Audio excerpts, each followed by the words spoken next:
भारतीय हॉकीचे नावाजलेले खेळाडू आहेत. त्यांना जागतिक खेळाविश्वातील हॉकीचे सर्वोत्कृष्ट खेळाडू म्हणून ओळखले जाते. त्यांना हॉकीचे जादूगार म्हणूनही ओळखले जाते. त्यांनी 1928 मध्ये आम्स्टरडॅम, 1932 मध्ये लॉस एंजेलिस आणि 1936 मध्ये बर्लिन या ऑलिम्पिक स्पर्धेमध्ये भारताला हॉकीमध्ये सुवर्ण पदक मिळवून दिले. त्यांनी त्यांच्या शेवटचा आंतरराष्ट्रीय सामना 1948 साली खेळला.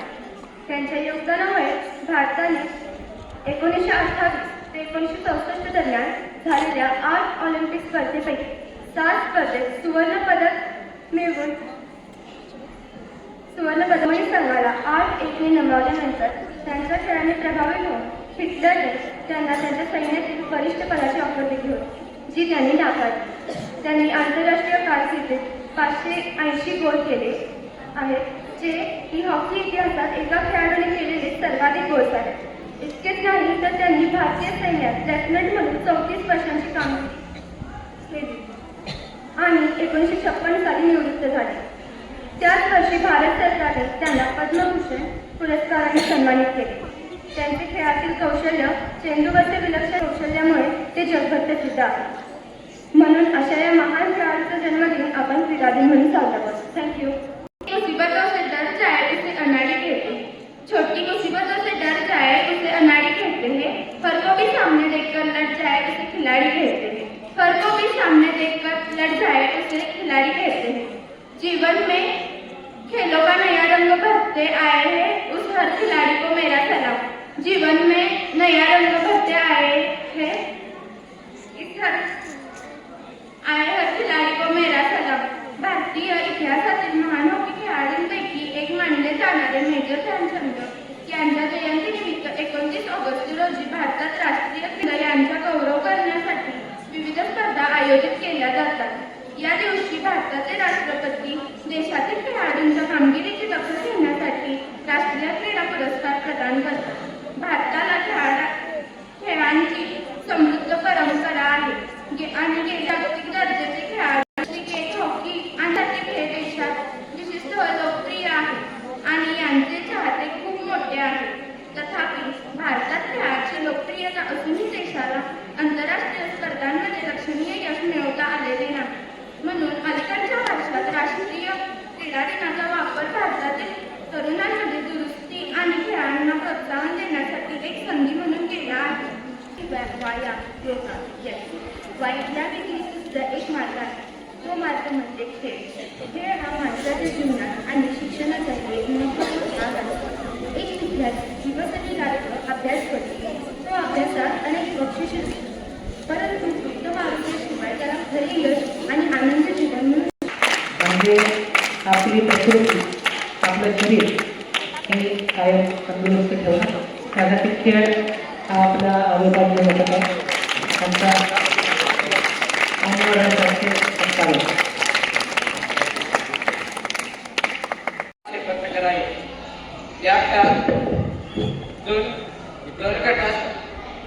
माहीत झालं की 2 गटात खेळतात. एका गटात 3, एका गटात 3 जण असतात.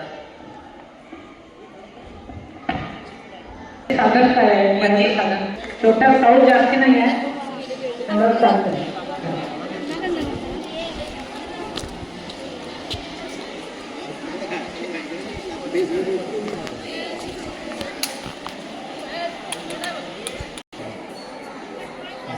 कार्यक्रम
या खेळाचं निरीक्षण याच्यासाठी एकाग्रता आणि बॉडीची लवचिकता या दोन्ही गोष्टी महत्वाच्या आहेत.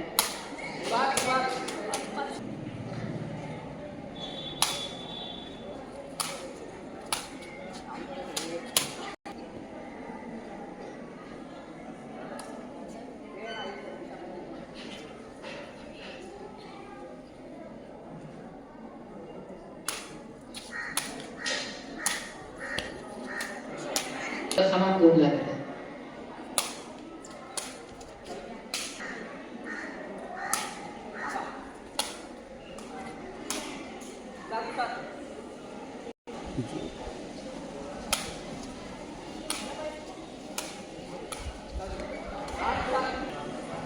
आमच्याकडे झाड झालं काय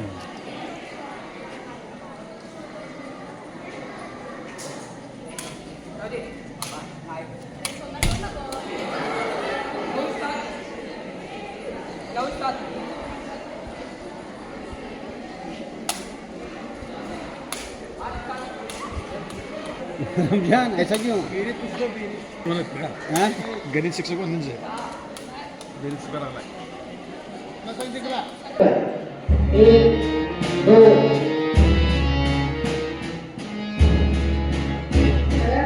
वन टू थ्री फोर एक दोन तीन चार पाच सहा सात आठ आठ सात छे पाच सहा तीन पाच एक दोन तीन चार पाच सहा सात आठ नऊ दहा चार तीन सहा एक दोन तीन चार पाच छे सात आठ आठ सात एक पाच सहा तीन सहा एक दोन तीन चार पाच छे सात आठ आठ